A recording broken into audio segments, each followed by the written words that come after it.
Praise lord. మే 30వ తేదీ 2024. ఈరోజు దేవుని వాక్యము 1 పేతురు 3వ అధ్యాయము 12వ వచనము. ప్రభు కన్నులు నీతిమంతుల మీదను, ఆయన చెవులు వారి ప్రార్థన వైపు ఉన్నవి. అవును క్రీస్తునందు ప్రియమైన వారలారా, దైవభక్తి కలిగిన ఆయన చిత్తం చొప్పున జరిగించిన ఎడల దేవుడు వారి మనవిని ఆలకించును. నీతిమంతుల ప్రార్థన ఆయన అంగీకరించును. తన ఎడల యథార్థ హృదయం గల వారిని బలపరచుటకై యెహోవా కనుదృష్టి లోకమంతటా సంచారం చేయుచున్నది. సొలొమోను యెహోవాకు చేస్తున్నటువంటి ప్రార్థన కూడా ఇది.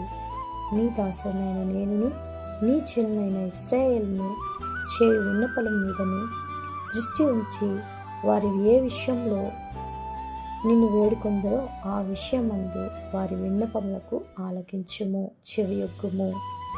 ఆమె ప్రేయర్ టవర్ మినిస్ట్రీస్లో మీ సహోదరి. God bless you all.